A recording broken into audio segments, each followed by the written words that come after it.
All right. Welcome back, everybody, to the newest episode of Retention Chronicles. Super excited today to have Thomas Kimura. Is that Kimura?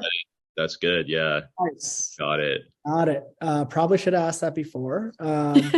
Thomas is the founder at Brickspace Lab, a Shopify agency that also does some custom theme development, I think. So I'm excited to dive in, Thomas, and really looking forward to sharing this one with our listeners. So thanks so much for joining. Thank you for having me. I mean, this is my first time on a podcast, so I'm kind of Wow. I'm a newbie, but I'm excited to be here. Nice. Yeah. When Mariah asked me to help out with the agency and partnership episodes, I had never done a podcast, let alone host a podcast. Everyone has to start somewhere, right? So How long have you guys been doing like the podcast? Yeah, since August 2021. So Okay. yeah, we're just in season 3 now, about 25 episodes to a season. Okay. So Has it been like a general like slow growth in terms of like audience and like listeners, or okay. That's kind of what I do. It's like a lot of like consistent work, but like once you get through that, it's like you kind of start noticing it. yeah, for sure. Definitely consistency is the name of the game. And just having great quality content. Like we didn't really set out with a focus of like this listenership or this audience or anything of that nature, but it was like, okay, we have some really cool conversations with really cool people like yourself, so why not like learn and record and share those conversations with our networks and help other people who are in similar situations. So but yeah, it has been consistent growth over time. So it's very exciting to see. Cool. Yeah. I mean, it's something I'm thinking about doing, but I feel like with the million other things I'm doing, probably. Yeah, I will say it dedicates some time for sure. Yeah. And having to learn it. Yep. It's definitely not like, I feel like, Mariah, it's not like it's not like an off to the side thing anymore for you. It's like a core part of the role. Most definitely. But yes. I will say, Thomas, like to your point about the growth and like the production that you get out of it, it's now something that we talk about in like leadership meetings and how we can do more, do different to maximize the impact of it. So it has become like somewhat of a core channel that we focus on. And I think it's also cool that it's kind of grown and scaled as Malomo has grown and scaled. And so that's allowed us to get people like you on, whereas like, 2 or 3 years ago, you would have been like, I don't even know who the hell you guys are. No, I'm not an hour with you. So we're self-aware here. Yeah. Yeah. It's also great to see now we're getting some people requesting like inbound coming to us and be like, oh, hey, like fan of the podcast or saw it on, this platform or whatever. And asking what our guest lineup is like. So it's very rewarding in that sense as well to see that coupled with the growth. Yeah, that's awesome. Yeah. Well, I'm happy to be here. Yeah. Awesome. And thank you for asking. Yeah. I don't think we've gotten to chat about that specifically on here. So yeah. Okay. So before we dive in and talk shop, we always like to ask our guests 1 or 2 things that you're excited about in your personal life. And before you even get into that, I don't know if I've asked you where you're dialing in from. So I'd love to know. I'm calling it from Aurelia. So you're familiar with Toronto or Canada? We're just like an hour north. Nice. Okay. So I grew up in Toronto like my whole life and moved up here like 2 years ago. More affordable. We're working remote, so really no reason to be trapped in the city traffic all the time. Was that a COVID move? Yeah. Right in the height of it. My father's actually from Toronto, and so and my mother's from Nova Scotia, so I'm a dual citizen to Canada. Fun little fact. Yeah, frequent Toronto a lot. All my extended family is still in Canada, so get to go a lot. I love Toronto. I go there like all the time, but Just But for living is different. everyday living, it's nice to be outside of traffic and the rush hour and, you know, get closer to the lakes and nature, that kind of stuff. Absolutely. Yeah. I was in Toronto for Shop Talks event in, what was that, late or like I think it was October. maybe late October. Yeah. But Sounds that was, right. I always love visiting that city. It is so awesome. However, have no desire to come there anytime in the next couple months, because the first time I went, it was like early February and brutally cold. Yeah, I mean, it's definitely more of a summer place to visit, unless you're like into skiing or snowboarding. Right. But at that point, if you're doing that, why would you go to Toronto? Yeah. Yes. Yes. Cool, But man. yeah, some in Toronto are really nice. Yeah, absolutely. Well, I'll certainly keep you posted on our next trip up. Okay. One or two things you're excited about right now, personally. Personally, we just got a dog, so that's really cool. Yeah, I love What her. dog is it? Her name's Piper. She's a Chihuahua Terrier. We adopted her just in the summer, so it's been like maybe like a few months, and she's just over a year old, and she's kind of the perfect dog for us. She's very quiet, loves to hang out, and it's a nice companion. Amazing. That's awesome. Is that I would imagine that's taken up some time. That's an adjustment if you haven't had a dog for a while. Um, yeah and no. I mean, like, it's a good adjustment because like I'm really bad at like sticking to any kind of like schedule or like routine, and like having something to like take care of is like a good reminder, like, oh, like have to feed the dog, but I should make myself breakfast too. I have to also feed myself. Yeah. And we can go on a walk, and I could use a walk too. So Nice. Love that. That's very cool. I don't have a dog. I don't have any pets right now. Mariah, do you? No, and I desperately want like so many, but I just know that I cannot have a pet right now, that added responsibility. So in an opposite way to you, Thomas, I'm like, okay, I feel like there's too many things on my plate to add a pet on there. But definitely will be getting a pet in the future. I grew up with a cat and a dog, and so always had pets. Yeah. yeah, I was kind of the same way. Like we grew up with a dog, and I didn't really think about it until like recently. It's like, oh, why not? Like, let's just do it.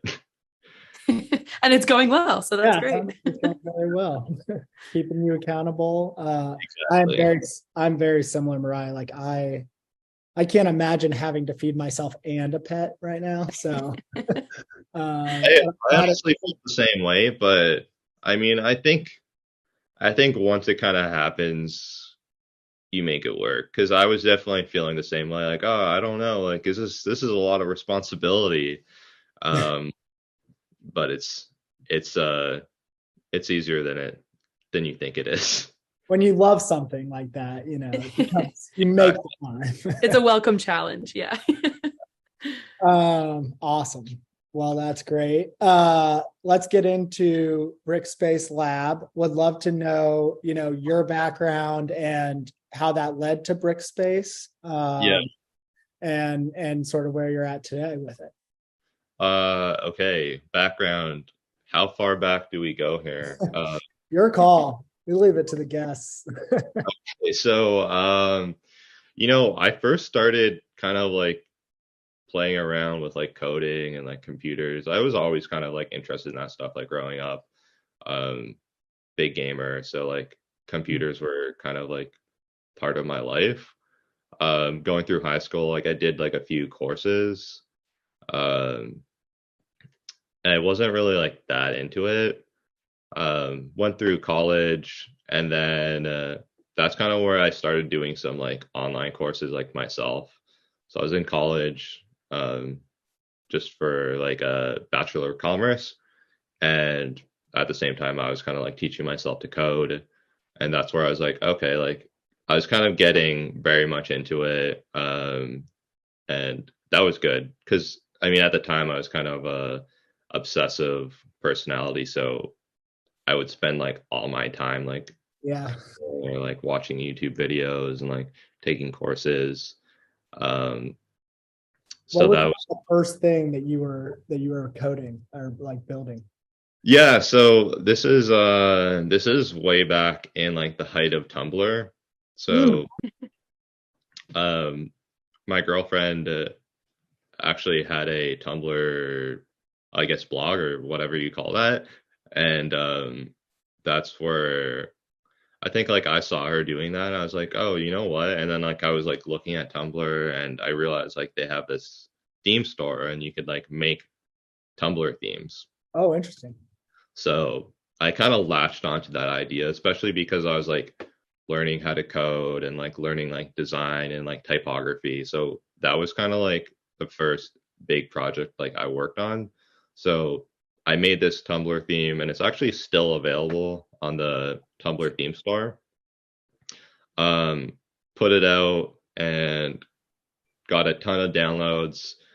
It was free at the time and it still is. So didn't make any money on that, but got a ton of downloads and I learned Big a lot. legacy for sure. Yeah, so like building software through that.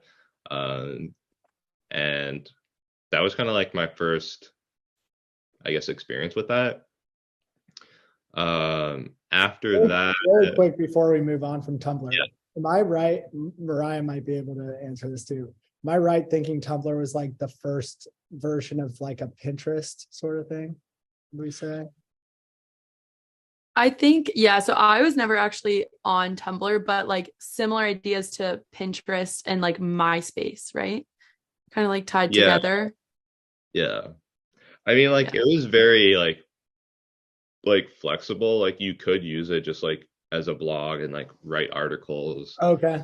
Very much like I would say like MySpace, Pinterest, and Twitter. Like people would just kind of like write like one or two line things, like share an image, like um but the difference was that it was like you had like your own theme, so it wasn't like a Twitter profile where it looks like Twitter. It's like it looks like your website or like a MySpace.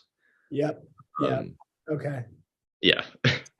I don't think I ever used it, but I obviously like was aware of it, and I guess that's really I'm excited for you to keep going because it sounds like that was good inspiration for where you where you ended Yeah. up. Yeah. So after that, graduated college, got a internship at a startup called Student Car Share, and they operated like a ride sharing or like a car sharing uh, program on like different university campuses. It was very similar to like Zipcar. Yeah.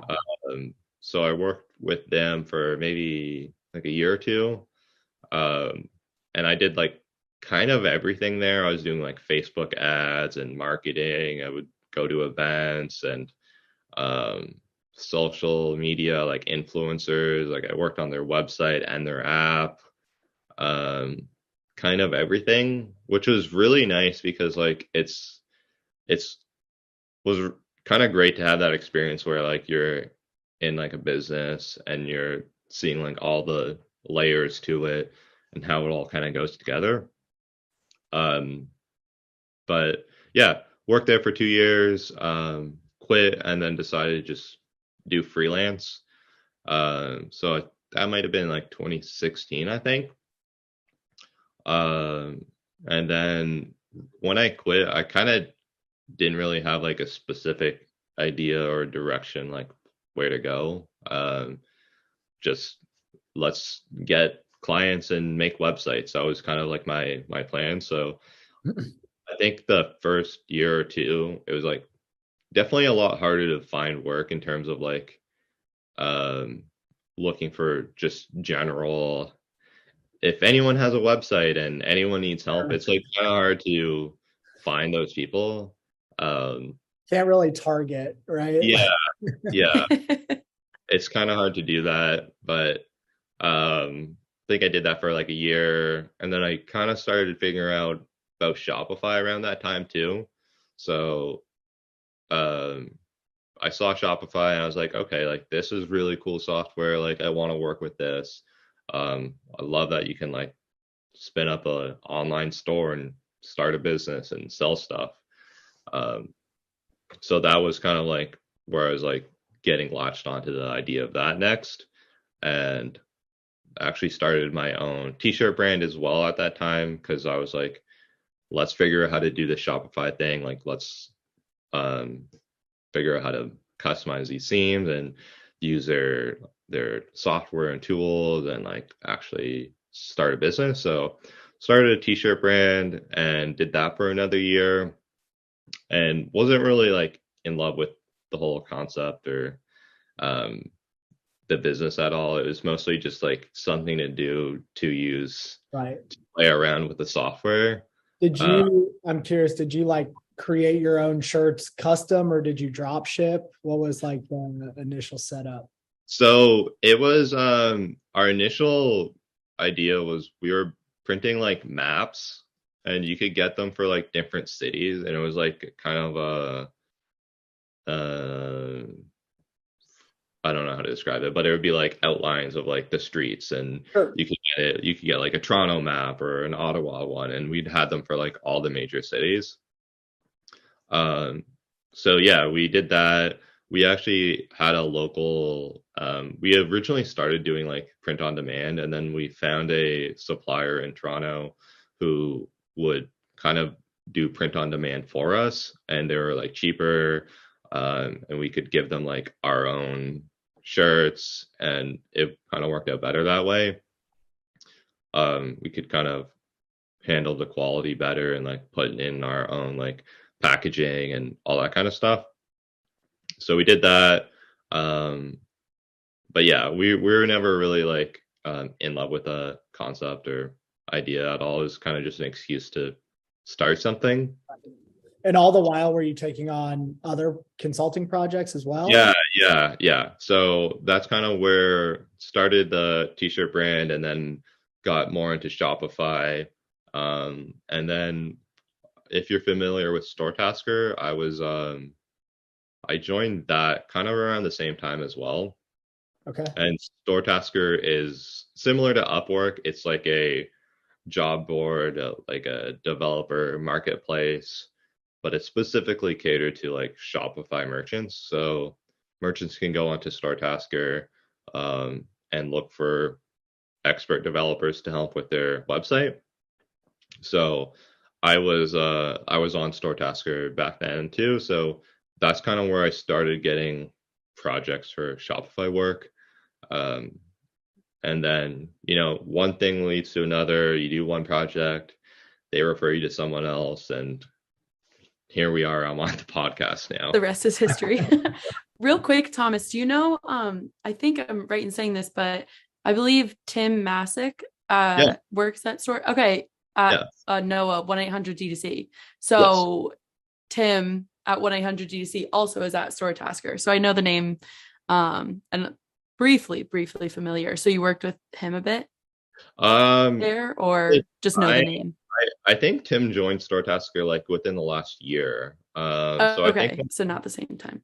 Yeah, not the same time, but I've talked to him a few times, but when I first started on StoreTasker, he wasn't part of that ecosystem. Got it. Small world. He was also on Retention Chronicles a while back. One of our first guests, I think. So. I was just emailing with him this morning, so that's awesome. So today, are you still on there, or have you sort of separated from StoreTasker? I am still on StoreTasker, but where like our agency business, like we get a lot of like just business through like word of mouth. So we're at the point now where like at least at like the current state we don't really like need a lot of new business just because like we're a small team. So I can't just go onto StoreTasker and pick up 10 new jobs because who's going to do all that work? So right Yeah. now we're kind of like at capacity, especially because like our priority now is working with the clients we already have. So um, yeah, we're on StoreTasker, but I don't really pick up any work on there unless we're in like a dry spell or something. Right, right. So I want to ask about like how you sort of stick out, but first, I'm curious, one, would you, for like an up and coming consultant in the Shopify ecosystem, would you recommend that would be a good place to start? And two, Yeah. I'm also curious like what the business model is. Do they take like a rev share percentage or what does that look like? Yeah. So first question, would I recommend StoreTasker? Definitely. So I mean, I've seen like there's like a lot of other kind of people in the similar situation as me, like kind Right. of either starting their business or they're freelancing, and StoreTasker is a really good place to go, especially to get those like those specific leads, like in an industry like e-commerce, Shopify, um, and these are clients that are okay. They're willing to pay for developers because they know that they need something on their website that they can't do themselves. So it's not like doing it the other way where you're just like cold calling people Yeah. and you have no idea if they have a budget or anything like that. So Right. it's definitely a really good option to go through, like kind of any kind of job board or networking kind of place like that. StoreTasker is really good, especially if you want to stay in the Shopify Yep. uh, realm. Yep. And then second question, how does that work in terms of pricing? Um, StoreTasker takes a percentage cut. I don't remember exactly what it is, but I believe it changes based on like your volume. So if you're doing more work, um, that percentage goes down.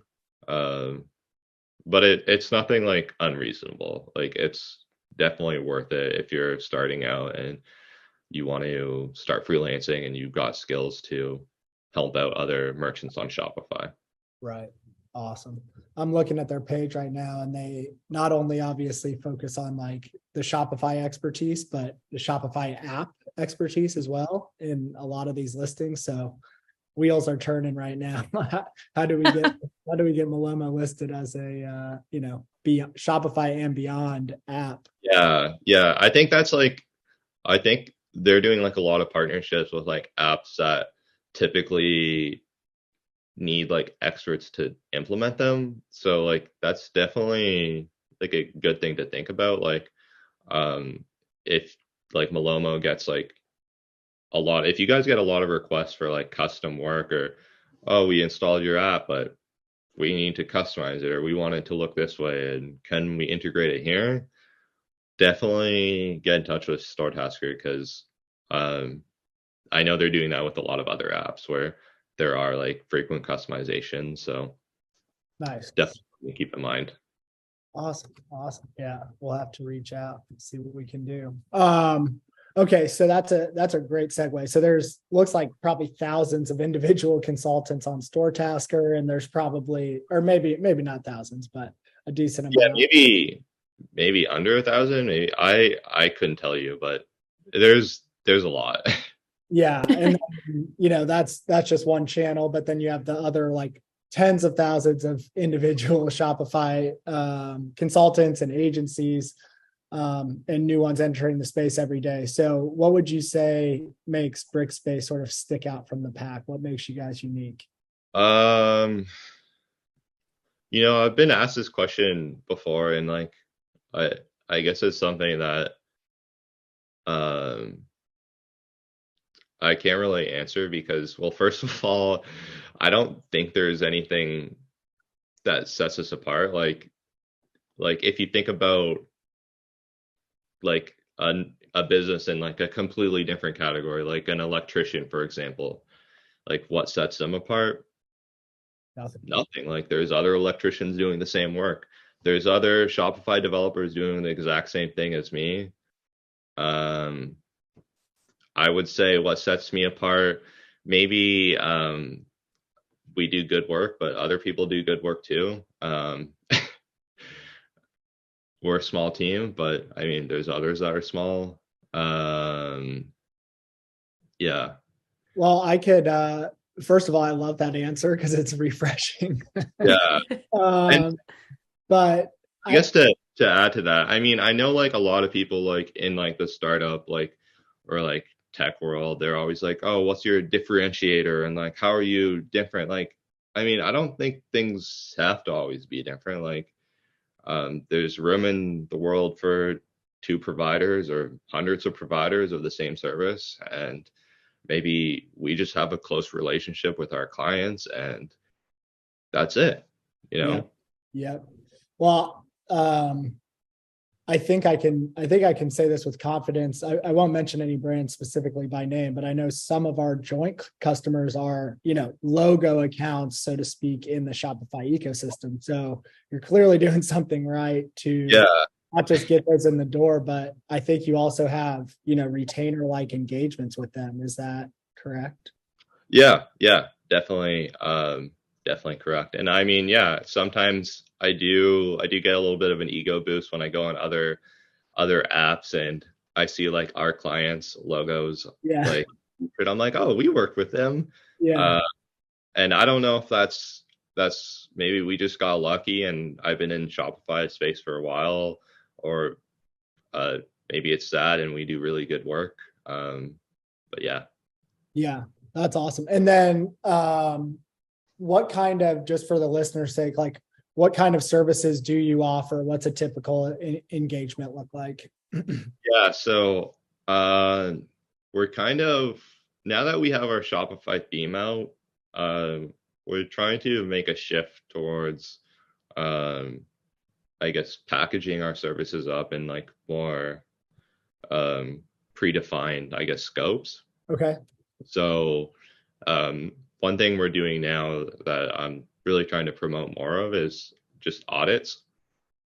So that's like where we take like, we'll look at your Shopify website and we'll basically tear it apart and list out recommendations for things you can change, things you can test, and things that might be broken. And then we'll give you like a side-by-side mock-up of here's your website, here's our recommendations. So that's one that we're kind of recommending for like maybe those bigger brands that have like more traffic and they have a higher, like they're getting traffic to their store where they can actually A/B test things. And they don't know like which direction. They know they want to change things on their website, but they don't know what or where to start. So that's definitely the first thing we're kind of recommending. After that, we're doing like retainers. So that's, retainers are kind of like support, ongoing kind of anything. So it could be something like installing an app or customizing Malomo tracking pages, and maybe adding new collections and integrating with new features. So support or retainers are kind of set hours and we can kind of do whatever we need to do for our client. And then we're also looking to do just theme setups now. So for customers who are installing our Shopify theme, if they want our I guess our help to design it and actually install it and set it up with kind of our expert input, then that's something else we're doing. And then I would say customizations would probably be final service. So that would be either if someone's installing our theme or another theme and they want to add XYZ feature that isn't already available, or they want to change things a bit, then that's also something we can do. Got it. Okay. I have a quick question. So Malomo has like our Shopify theme. But what does it look like on the like consultancy side, or like the agency side for your like Shopify theme? I'm not like just like technically speaking. Is it like something that they're enabling on their site, or like what is that? Um, I'm not sure I understand. So Yeah. so I think the question is like we have like a theme app, just like a lot of other, like third-party Shopify apps can be easily plugged into any Shopify theme. How Right. does what you're describing relate to like an app versus like a Shopify theme in and of itself? Oh, Yeah. Thank you, Noah. I got you. okay. So how does our theme relate to an app? Or like how, yeah, like how would they like work together? You And like sort of complement each come other. together. Yeah. Right. Yeah. Right. Yeah. So I mean, I guess out of the box, Shopify themes definitely come with a lot of functionality, but they don't come with everything. And I mean, they shouldn't, because there's millions of people on Shopify. If you're adding every single feature to a Shopify theme, it's just going to be way too much, way too bloated, and it's not really going to be good at any of those things. So themes are kind of built to be flexible in a way that they can be customized. Um, and they're kind of built in a way that they can serve a lot of people. And part of that is being able to implement other apps. Right. So that's definitely where, like, okay, if you want to have a tracking page, um, you can't just use the default theme. You got to go with an app, and you can install an app and integrate it into the theme, and then boom, boom, no coding needed. It's just all done. Yep. So, okay, that was really helpful. I'm curious, and maybe this is a really stupid question. Can you like pre-package third-party apps into a custom theme? Like, for example, the theme that you created for Brickspace that you're now selling, and then offering services on, could you theoretically integrate like a rebuy for product Rex or a Malomo for tracking, like pre-packaged within that theme, or can you only do what's like native out of the box with Shopify? And That wouldn't, I mean, technically that could be possible, but there's no way that would, I guess, get into the Shopify theme store, just because got it. that would kind of be against their terms of, or Sure. whatever, their agreement for the Shopify team. Sure. But I mean, that technically could be possible, and that's something that we could sell outside of the theme store, like as an add-on. Um, I don't know what that would look like, but it's definitely possible, whether as like a one-off service, or even like a, like, buy this buy this customization, and then like you get emailed like a code snippet, you can just paste it in. Yeah. Uh, there's probably a few different ways you could do it. I know there's even like some apps where you can install an app, and then that app adds extra sections to your theme. I think it's Interesting. I gotta find the name of this one, because This is interesting. I don't think we've ever had anybody on who's talked about like creating a custom theme and then also providing services on it as well. yeah, So it's a unique I perspective. mean, the thing is, like, I guess for us, like our primary, like, we're making most of our money through our agency right now, so we kind of need to keep doing that.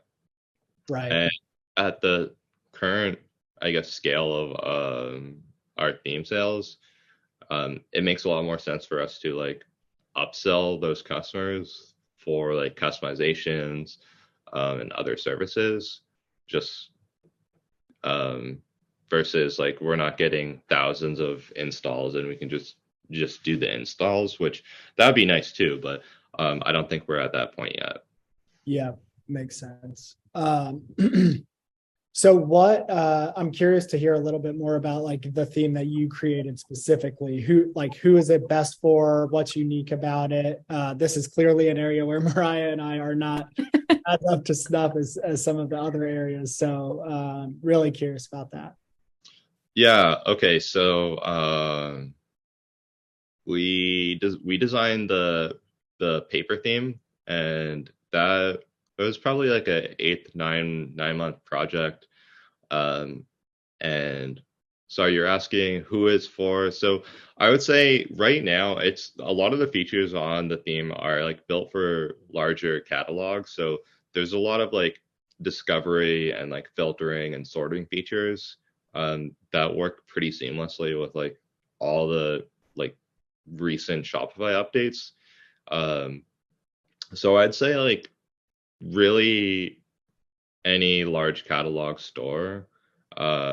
There's obviously like if you're looking for specific features, it might not have it, but it might. I mean, it really depends what you're looking for. But generally, I would say large catalog store.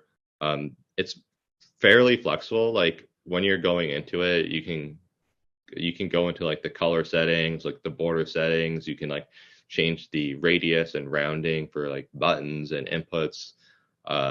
So you can kind of take something and like make it look like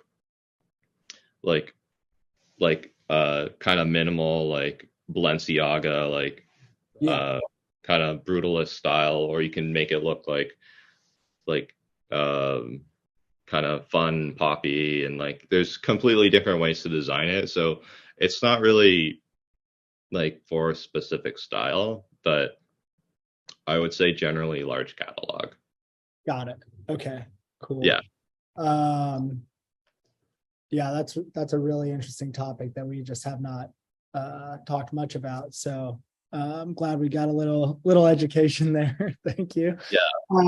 I want to go back to something you said earlier. You started sort of on the services provided by Brickspace with audits.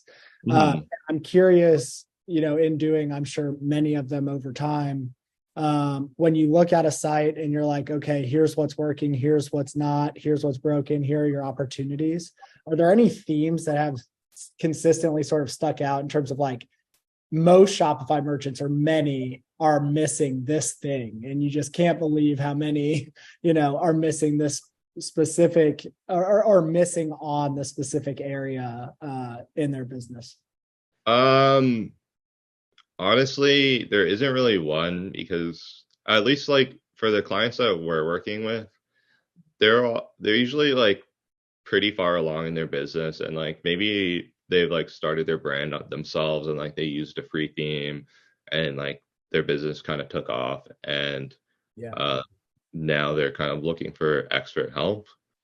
But I haven't really noticed like any like common opportunities among like the clients we work with. It seems to be kind of all over the place.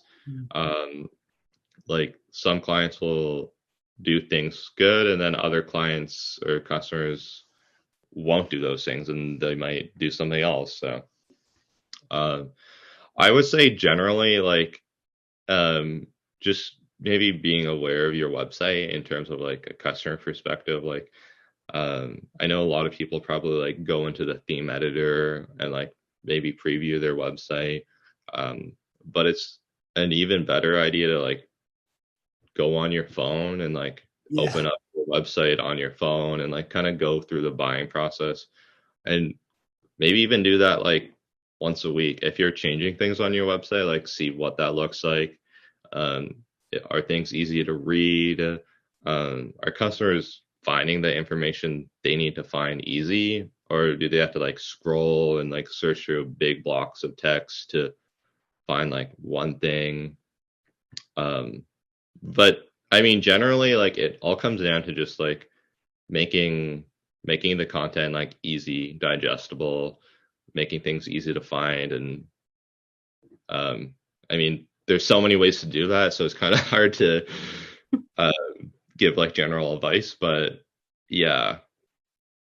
No, I think that's fantastic advice. I think actually the podcast that we released today with Aplo Group out of Canada, talked a lot about like a consistent site experience and how a lot of brands sort of like don't think about, and I actually heard it on Nick Sharma and Moise's podcast this week too. So it's kind of consistent themes, but they were talking about how like even things like the camera angles on which you like take your product pictures for the listings on your site need to be consistent. Like all of the messaging from start to finish needs to be easily digestible and not on brand. Would you agree with that? Is that sort of 100%? I mean, I think it kind of depends on like your business, but I mean, I've seen some like Shopify stores where maybe it's just like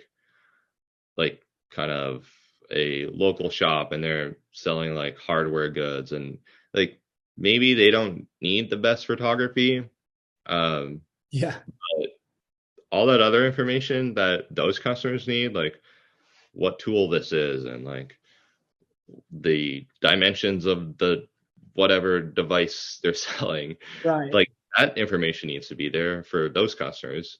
But definitely for like some of those more like aesthetic Instagram brands, the photography is probably number one. I think that's one of the components on like a website where it can make something go from looking really kind of unprofessional to making something looking completely top grade, like top notch.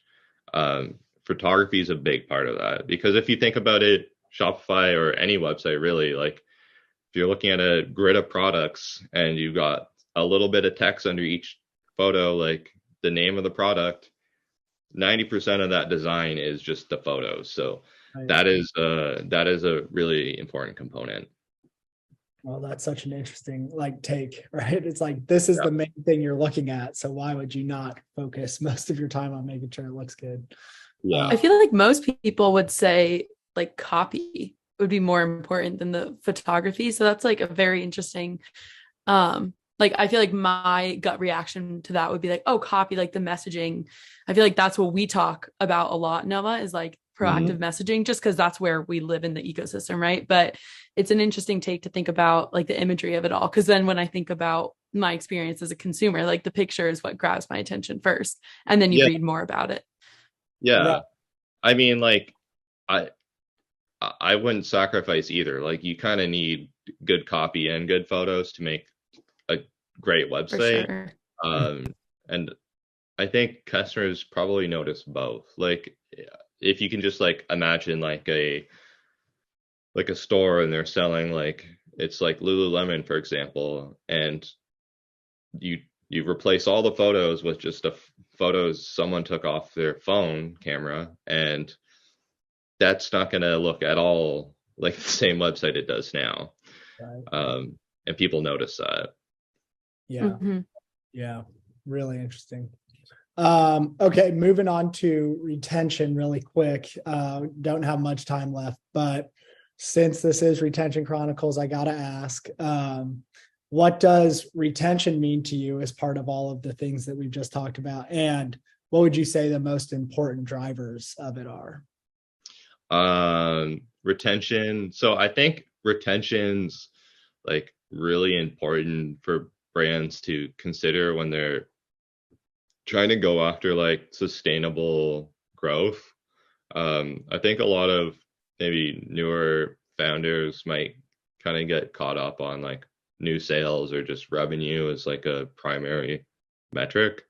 But retention's like really important because it costs a lot of money to find new customers, and if you always have to find new customers, you're always going to be like digging a hole when you could just be building like a community, building a customer base, and keeping that customer base alive. Like some businesses run off of a handful of customers, and like maybe that's all you need.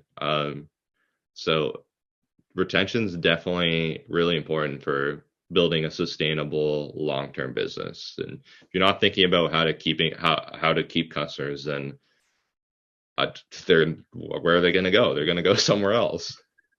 Yeah, and I'd argue like not only that, but you're probably losing money on that new customer that you acquired the first time that they buy something. So like, Yeah, unless you have a plan to keep them, there's like no sense at all in acquiring them in the first place.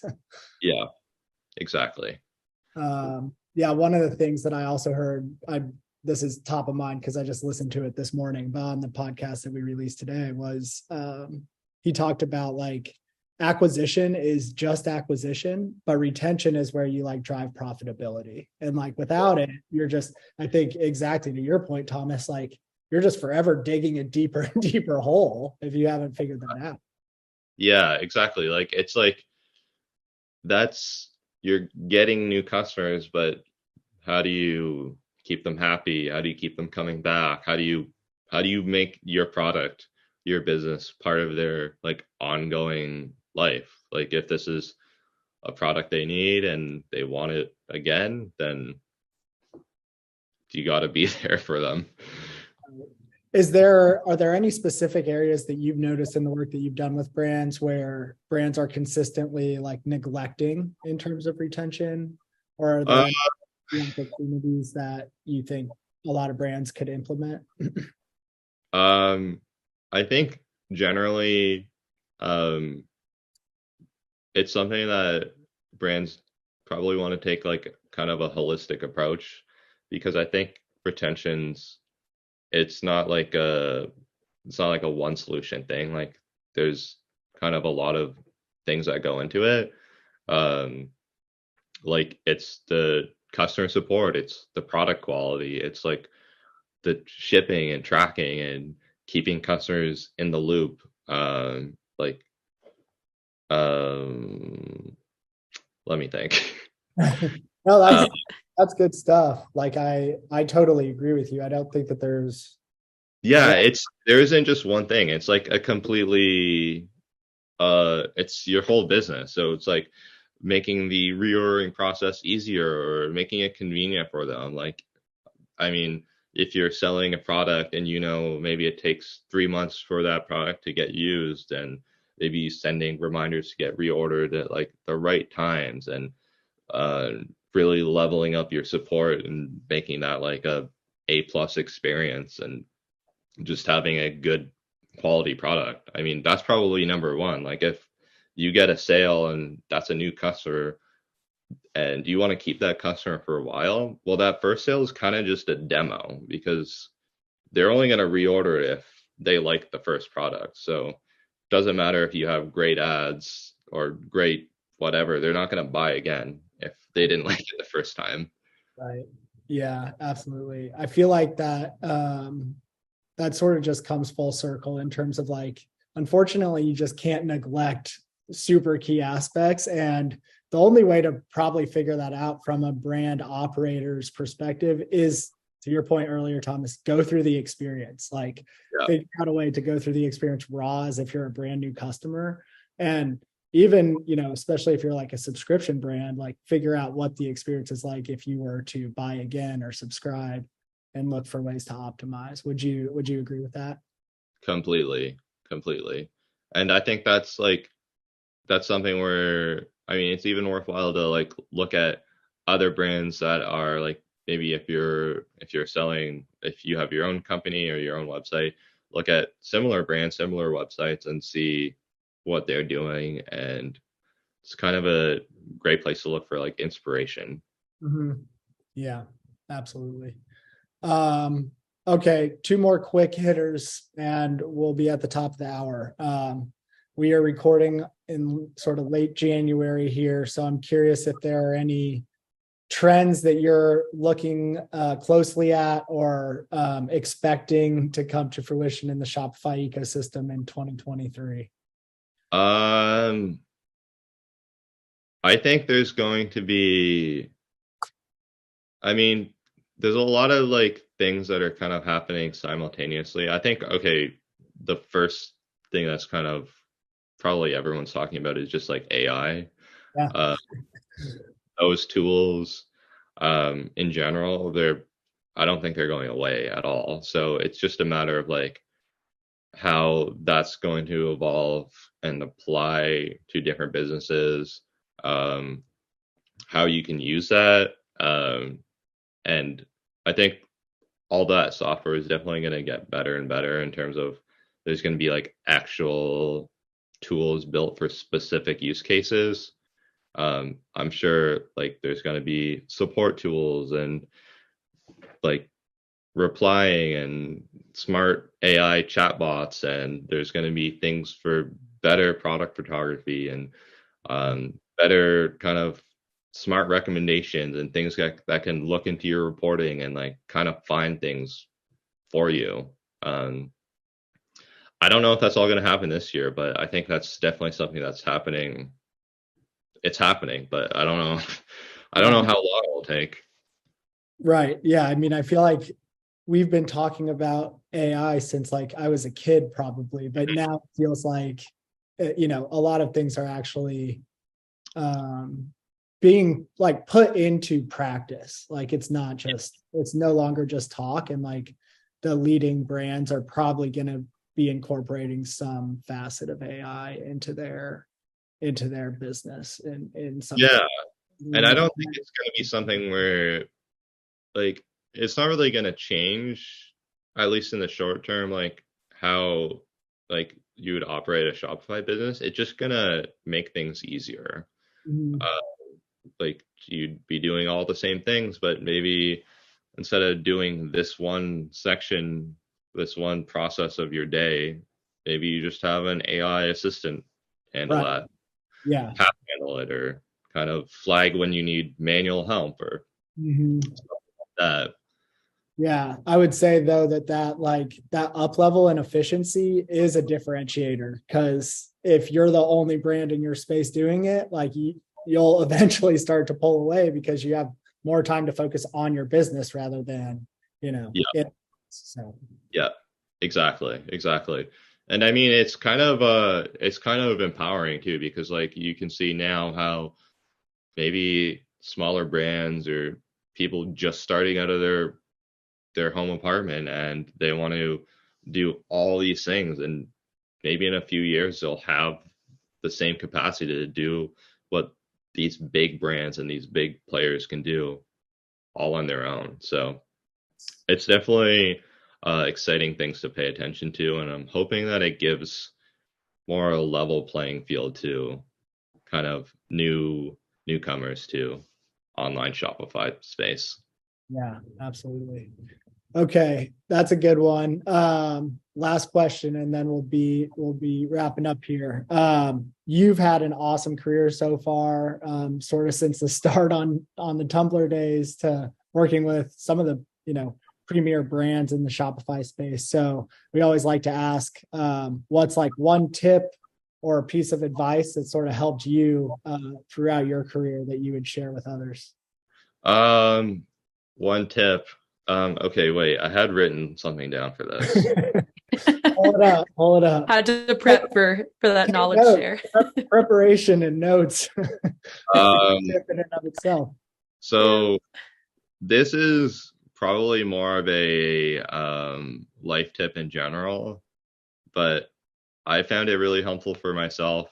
Um, I mean, I've kind of gone through burnout in like recent years, and I think probably a lot of other entrepreneurs go through similar things. Um, but I think one thing that's like been really helpful for me in general is kind of focusing more on um, your effort rather than your outcomes. Um, it's kind of counterproductive or intuitive, especially if you're trying to reach a specific outcome. But it becomes really mentally draining if you put in so much effort and the thing that you want to happen, the outcome, doesn't happen. That can be kind of soul crushing. Um, but if you reframe that and to say, well, success to me looks like putting in that effort. It's just trying. And I put in the effort. I learned something. What I wanted to happen didn't happen, but um, I all I care about is the effort. So I will keep doing the effort part because enjoyable, that's fun, and whatever happens, it's outside of my control. Man, I love that one. That's like taking me back to like, you know, 5th or 6th grade basketball, when you hear that for the first time, of like a coach say, you know, as long as you do your best, then you can't control anything else. Yeah. And I mean, truly, like that, Yeah. pretty much it kind of applies to everything. Like I know I've been in the mindset where like you're so focused on like reaching a specific goal, and you could try very hard and put in a ton of effort and still come short. That doesn't feel good. right. So it's a lot better for like just overall productivity and overall like literally life happiness to just be happy with your effort, and whatever happens, then that's kind of the way I do it in my head. Yeah. I think regardless of like, you know, whether you get to that outcome that you're searching for or not, you are still learning and growing when you're putting in all that effort. So like you're still bettering yourself and bettering whatever it is you're working on, even if you fall a little bit short. Yeah, exactly. If you take on like the mindset of a student where everything is just a learning experience and I'm not out here to achieve that goal, I'm just out here to learn, then everything is part of that student experience, and we're just students in life learning things. Yes. Trust the process, right? Yeah. Right. Anything on? I was just going to add, it's way more sustainable to feed your energy into those kinds of efforts than to be critical on yourself for objectives or outcomes that you did or didn't hit.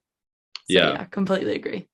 Yeah. And I think sometimes this can even become a bit like, I know some people like freeze up when like they think about outcomes and like all the different ways it can happen, and like maybe they're like contemplating like the bad things that can happen, like should I do this, should I try this, should I start a Shopify brand? Like just try, like you're gonna learn something, so what's might as well, right? Yeah, you're gonna learn something. That's a good thing. So I don't know. Yeah, that's great advice, man. Well, thank you so much for joining us. We really appreciate it. Very unique perspective, sort of like nothing we've ever had on before. So really appreciate it. And looking forward to hopefully working more closely together this year in 2023. For sure. We'll definitely stay in touch.